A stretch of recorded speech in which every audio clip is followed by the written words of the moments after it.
इंसाफ की जीत हुई है या ये आने वाले किसी बड़े तूफान का संकेत है? आज शांति निकेतन की दहलीज पर एक तरफ गरिमा की कस्टडी का जश्न है तो दूसरी तरफ रणविजय की वापसी ने सबके चेहरे का रंग उड़ा दिया है। क्या एक पिता की हैवानियत के आगे कानून झुक जाएगा और क्या तुलसी और मिहिर का रिश्ता कल कोर्ट में हमेशा के लिए खत्म हो जाएगा? तो आइए देखते हैं इस जबरदस्त शुरुआत में क्या हुआ। तो सीन की शुरुआत में पुलिस स्टेशन से मिहिर ऋतिक को फोन करके आश्वस्त करता है कि रणविजय का अध्याय अब खत्म हो चुका है। उसे पूरा यकीन है कि कानून के सिकंजे से रणविजय अब कभी आजाद नहीं हो पाएगा और उसे अपनी करनी की सजा भुगतनी ही होगी। इधर मिहिर की बातों में अब डर नहीं बल्कि एक सुकून और जीत का संकल्प होता है। वो ऋतिक से फिर जल्दी मिलने का वादा करता है। वहीं दूसरी तरफ घर के अंदर का माहौल बेहद भावुक होता है। एक तरफ परी अपनी बेटी गरिमा को खाना खिलाने की कोशिश कर रही है तो दूसरी तरफ तुलसी परी को अपने हाथों से खाना खिलाकर मां होने का फर्ज निभा रही है। लेकिन परी का दिल बैठा जा रहा होता है। वो तुलसी को बताती है कि वापस आने के बाद से गरिमा बिल्कुल गुमसुम है। उसकी एक खामोशी परी को डरा रही होती है कि कहीं बच्ची के साथ कुछ बहुत गलत तो नहीं हुआ। तो तुलसी स्थिति की गंभीरता को समझती है। वो गरिमा और घर की दूसरी बच्ची माधवी को अपने पास बिठाती है। वो बच्चों को बहुत ही प्यार और सावधानी से गुड टच और बैड टच का फर्क समझाना शुरू करती है। तुलसी उन्हें बताती है कि अजनबियों से दूर रहना चाहिए। वो बच्चों को सिखाती है कि हाथ मिलाना या सिर पर प्यार करना गुड टच है, लेकिन अगर कोई गलत तरीके से शरीर के निजी हिस्सों को छुए तो वो बैड टच है। वो बच्चों को हिम्मत देती है कि अगर ऐसा कुछ हो तो डरना मत, बल्कि जोर से चिल्लाओ या पुलिस या माता पिता को बुलाओ।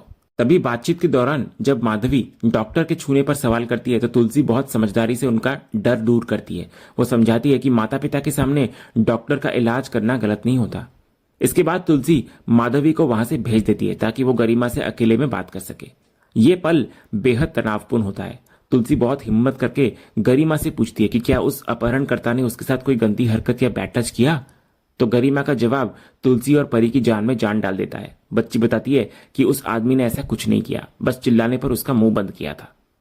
तो इस पूरे घटनाक्रम से हम देखते हैं कि कैसे तुलसी न सिर्फ एक संरक्षक की भूमिका निभाती है बल्कि बच्चों को मानसिक रूप से मजबूत भी बनाती है। एक बच्ची की सुरक्षा को लेकर पूरे परिवार का डर और फिर राहत इस सीन को बहुत गहरा बना देता है। इधर सच्चाई जानने के बाद तुलसी अपने आंसुओं को रोक नहीं पाती और गरिमा को गले लगा लेती है। इधर नानी को रोता देख मासूम गरिमा उनके आंसू पोंछती है तो तुलसी बोलती है अगर वो खाना ठीक से खाएगी तो उसकी नानी रोएगी नहीं। तो गरिमा खाना खाने का वादा करती है। जैसे ही गरिमा वहां से जाती है परी का सब्र टूट जाता है और वो फूट फूट कर रोने लगती है। तुलसी उसको संभालती है लेकिन उसकी अपनी रूह भी कांप रही होती है। वो ईश्वर से दुआ करती है कि किसी भी माँ को अपने बच्चे से ऐसे सवाल कभी न पूछना पड़े। वहीं दूसरी तरफ गौतम अपने क्लाइंट के साथ एक सुनसान इलाके में एम्प्टी ब्रिज के पास पहुंचता है। क्लाइंट बताने लगता है कि उनका सारा काम यहीं पास के एक कॉटेज से होता है। कॉटेज को देखते ही गौतम के दिमाग में एक पुरानी याद तैरने लगती है। उसे याद आता है कि ये वही जगह है जहां सालों पहले मिहिर और नैना उस वक्त मौजूद थे जब नैना ने अपनी जान देने की कोशिश की थी। ये वही कॉटेज है जहां मिहिर उसे बचाकर लाया था। गौतम को एहसास होता है कि शायद यहां कुछ ऐसा मिल जाए जो बहुत बड़ा हो। फिर कॉटेज के अंदर गौतम संतोष से मिलता है। वो सीधे मुद्दे पर आता है और संतोष को सच बोलने के लिए कहता है। इस पर संतोष बताने लगता है कि वो बालन दादा के लिए काम करता है और समुद्र किनारे आने वाले सामान को संभालता है।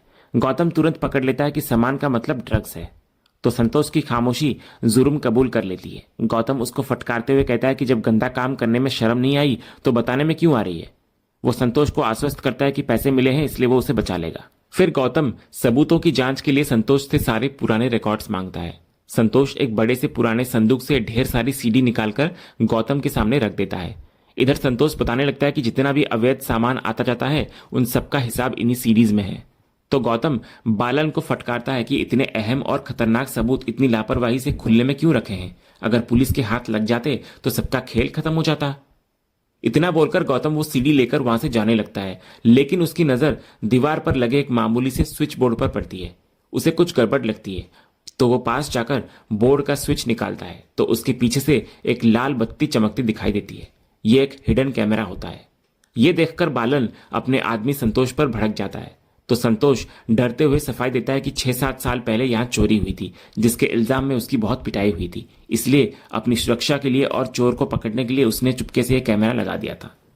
तो गौतम का शातिर दिमाग तुरंत काम करता है। वो समझ जाता है कि अगर कैमरा सालों से यहाँ लगा है तो इनमें से न जाने कितने पुराने राज कैद होंगे।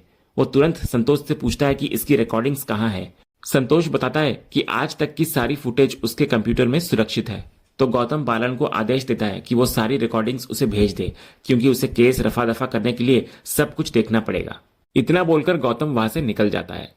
ये हिडन कैमरा ना सिर्फ संतोष के काले कारनामों को खोलेगा, बल्कि शायद मिहिर और नयना के अतीत का वो सच भी सामने लाएगा जो सालों से दफन था। वहीं अगले सीन में मिहिर रास्ते से गाड़ी में बैठकर जा रहा होता है और परी को फोन करता है और उसको जिंदगी की सबसे बड़ी खुशखबरी देता है। वो बताने लगता है कि कोर्ट ने पुराना फैसला बदल दिया है और गरिमा की पूरी कस्टडी रणविजय से लेकर परी को दे दी गई है। ये सुनते ही परी की खुशी का ठिकाना नहीं रहता। वो झूम उठती है और अपनी खुशी बांटने के लिए शोभा और बृंदा के गले लग जाती है और चिल्लाकर तुलसी को भी ये खुशखबरी देती है। इधर तुलसी को भी सुकून मिलता है कि आखिरकार इंसाफ की जीत हुई। इसके बाद मिहिर भरोसा दिलाता है कि अब कोई भी गरिमा को उसकी मां से दूर नहीं कर सकता। परी की जीत का यह जश्न पूरे घर में एक नई ऊर्जा भर देता है। तभी इधर गरिमा बाहर आती है और उसने चॉकलेट खाया होता है और उसका पूरा मुंह गंदा हो चुका होता है, लेकिन परी खुशी से अपनी बेटी को देखते ही झूमते हुए अपनी बेटी गरिमा को गोद में उठाकर घुमाने लगती है। तभी बृंदा गरिमा का मुंह साफ कराने ले जाती है और इधर परी भावुक होकर कहती है शोभा से कि यह सब उसके पिता मिहिर की वजह से मुमकिन हुआ है। तभी तुलसी इधर एक मां के तौर पर परी को सही राह दिखाती है। वो समझाती है कि गरिमा की खुशी और स्थिरता के लिए परी को अब शांति निकेतन लौट जाना चाहिए। तुलसी नहीं चाहती कि उसकी वजह से गरिमा को अपने घर और परिवार से दूर रहना पड़े। शोभा भी तुलसी की बात का समर्थन करती है, तो परी मान जाती है और अपना सामान पैक करने अंदर चली जाती है। इधर परी के जाने के बाद तुलसी शोभा से अपने दिल की बात कहती है। वो कहती है कि उसे विश्वास है कि उसके ठाकुर जी सब ठीक कर रहे हैं। मिहिर ने बृंदा को अपना लिया, अंगद की सालों की तपस्या सफल हुई और अब परी भी घर लौट रही है। वो कहती है अब बस गौतम का वापस आना बाकी है। तुलसी को लगता है कि गौतम की जिंदगी में भी खुशियां लौटनी चाहिए। उसे एक अजीब सा एहसास होता है कि अगर वो खुद गौतम से बात करेगी तो शायद बात बन जाए।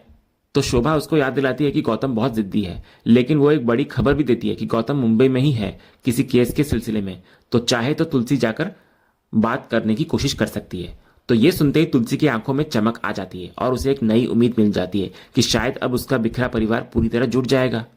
वहीं दूसरी तरफ शांति निकेतन में गरिमा के घर लौटने की खुशी में ऋतिक ढोकला पार्टी का ऐलान करता है। वो प्यार से फिर गरिमा को चूमता है, जिस पर मासूम गरिमा कहती है कि मामू ने गुड टच किया। फिर परी सबको बताती है कि तुलसी ने बच्चों को गुड टच और बैड टच के बारे में सिखाया है, जिससे अब गरिमा बहुत सतर्क हो गई है। तो मिहिर इधर तुलसी की समझदारी और सीख की तारीफ करता है। तभी पीछे खड़ी नयना ये सब सुन लेती है और चुपचाप वहां से चली जाती है। इसके बाद ऋतिक गरिमा को बोलता है कि वो ये बात जाकर टिम्सी को भी सिखाए, तो गरिमा वहां से चली जाती है। इसके बाद मिहिर इधर परी को घर में वापस देखकर बहुत सुकून महसूस करता है। वो कहता है कि गरिमा की हंसी देखकर उसकी जान में जान आ गई है। तो परी इसका सारा श्रेय अपनी माँ और पूरे परिवार को देती है। वो सबको थैंक्स बोलती है। तो ऋतिक मजाक में कहता है कि परी के मुंह से सॉरी और थैंक यू सुनना एक अजूबा है, लेकिन जब परी उसे भी थैंक यू बोलती है तो ऋतिक भी मुस्कुराकर यू आर वेलकम कहता है। इधर भाई बहन का यह प्यारा सा नोकझोंक घर के माहौल को और खुशनुमा बना देता है। तभी मिहिर और ऋतिक परी को भरोसा दिलाते हैं कि अब उसकी जिंदगी से सारी टेंशन खत्म हो गई है और रणविजय कभी वापस नहीं आएगा। तभी दरवाजे पर एक अनचाहा मेहमान दस्तक देता है। रणविजय वहां आ धमकता है और बेशर्मी से कहता है सरप्राइज, आई एम बैक। इसके बाद रणविजय आगे बताने लगता है कि सबूतों के अभाव से उसे बेल मिल गई है। वो तंज कसता है कि क्या उन्होंने सोचा था कि वो जेल में सड़ जाएगा। रणविजय फिर बड़ी अकड़ के साथ घर में घुसने की कोशिश करता है और कहता है कि उसे घर वापस आकर बहुत अच्छा लग रहा है, लेकिन इस बार मिहिर उसे रोकने के लिए तैयार खड़ा होता है और उसके हाथ को पकड़ लेता है। इसके बाद मिहिर साफ लफ्जों में रणविजय को अल्टीमेटम देता है कि अब इस घर में उसके लिए कोई जगह नहीं है, लेकिन रणविजय अपनी फितरत से बाज नहीं आता। वो जाने से साफ इनकार करता हुआ नजर आता है और अपनी बेटी गरिमा को अपने साथ ले जाने की जिद पर अड़ जाता है। वो चिल्लाकर गरिमा को बुलाने की कोशिश करता है, जिससे घर का माहौल और भी तनावपूर्ण होता हुआ नजर आता है। जब रणविजय कस्टडी का थॉस दिखाता है तब ऋतिक मोर्चा संभालता है। ऋतिक उसको आईना दिखाते हुए कहता है कि बीते कुछ घंटों में पासा पूरी तरह पलट चुका है। फिर मिहिर शोभा को इशारा करता है कि वो कोर्ट के दस्तावेज लेकर आए। इसके बाद मिहिर तंज कसते हुए रणविजय को बताता है कि उसके वकील ने भले ही उसे जेल से बाहर निकाल दिया हो, लेकिन गरिमा की कस्टडी उसके हाथ से निकल चुकी है। फिर मिहिर कोर्ट के आदेश की कॉपी रणविजय के मुंह पर मारते हुए बताता है कि अब गरिमा की पूरी कस्टडी आधिकारिक तौर पर परी के पास है। वो उसको ताना देता है कि अगर उसे यकीन नहीं आता तो वो इस ऑर्डर की कॉपी को अपने घर की दीवार पर सजा ले। तो रणविजय पैरों तले जमीन खिसकते देख बौखला जाता है और दावा करता है कि ये उसका भी घर है, लेकिन मिहिर साफ कर देता है कि उसे अब तक सिर्फ उसकी बेटी की वजह से झेला जा रहा था। तभी रणविजय जब कंपनी का शेयर होल्डर होने का कार्ड खेलता है तो ऋतिक उसे करारा जवाब देता है कि यह कोई ऑफिस नहीं बल्कि उनका घर है। तो मामला बढ़ता देख मिहिर पुलिस को फोन करने का हुक्म देता है। तो जेल जाने के डर से रणविजय के सुर तुरंत बदल जाते हैं। वो बहाना बनाता है कि वो बस अपना सामान लेने ऊपर जा रहा था, लेकिन मिहिर उसको बताने लगता है कि उसका सामान पहले ही पैक करके बाहर रखा जा चुका है। तो इधर हारता हुआ रणविजय अब परी के सामने भावनाओं का जाल बुनने की कोशिश करता है और एक बाप को बेटी से दूर न करने की दुहाई देता है, मगर मिहिर उसको बीच में ही रोक देता है और साफ कहता है कि उसके जैसे शख्स से बेहतर तो यही है कि गरिमा का कोई बाप ही ना हो। आखिर में जब रणविजय अपनी जगह से नहीं हिलता तो मिहिर का सब्र टूट जाता है। वो रणविजय का कॉलर पकड़कर उसे घसीटते हुए मुख्य द्वार तक ले जाता है और एक जोरदार धक्का देकर उसे घर की चौखट से बाहर फेंक देता है। इधर ऋतिक भी रणविजय का सामान उसके मुंह पर दे मारता है। फिर मिहिर बिना एक पल गवाए भारी दरवाजा रणविजय के मुंह पर बंद कर देता है। इधर बाहर खड़ा रणविजय तिलमिला उठता है। वो दरवाजा पीटने लगता है और ऊंची आवाज में धमकी देता है कि वो इस अपमान का बदला एक एक इंसान से चुन चुन कर लेगा। वो परी और पूरे परिवार को बर्बाद करने की कसम खाते हुए वहां से निकल जाता है। इधर अंदर परी डर और घबराहट में रोने लगती है। तो मिहिर उसको संभालता है और एक पिता का वादा करता है कि अब रणविजय का साया भी उस पर नहीं पड़ने देगा। फिर शोभा और ऋतिक परी को संभालकर अंदर ले जाते हैं। इधर तमाशा खत्म होने के बाद नॉयना मिहिर को आराम करने की सलाह देती है क्योंकि वो बहुत थक चुका है। वो मिहिर को याद दिलाती है कि कल बहुत भागदौड़ वाला दिन है क्योंकि कोर्ट में तलाक की काउंसलिंग है। तो मिहिर चिढ़कर कहता है कि वो बार बार उसे याद क्यों दिला रही है। तो नॉयना कहती है वो तो बस ऐसे ही कह रही थी। इसके बाद नॉयना मिहिर को सहारा देने की कोशिश करती है, लेकिन मिहिर साफ मना कर देता है और कहता है कि वो बैसाखी के सहारे खुद चल सकता है। इतना बोलकर वो खुद अंदर निकल जाता है। इधर अकेली खड़ी नॉयना मन ही मन दुआ करती है कि कल सब कुछ ठीक हो जाए। उसे डर होता है कि कहीं तुलसी इस बार भी डिवोर्स के लिए मना न कर दे, क्योंकि नॉयना अब अपनी राह में कोई और रुकावट नहीं चाहती। तो इसी कश्मकश और उम्मीद के साथ आज का ये एपिसोड यहीं खत्म होता है। इधर रणविजय का साया तो हट गया, लेकिन कोर्ट का फैसला अब भी एक बड़ा सवाल है। क्या कल मिहिर और तुलसी का रिश्ता हमेशा के लिए खत्म हो जाएगा? तो दोस्तों, आज का ये एपिसोड का अपडेट आपको कैसा लगा? अपनी राय हमें कमेंट बॉक्स में जरूर बताएं। अगर आपको आज का ये वीडियो पसंद आया हो तो वीडियो को लाइक करें, शेयर करें और हमारे चैनल को सब्सक्राइब करके बेल आइकन जरूर दबाएं, ताकि क्योंकि सांस भी कभी बहू के अगले धमाकेदार एपिसोड का अपडेट आपको सबसे पहले मिले। धन्यवाद।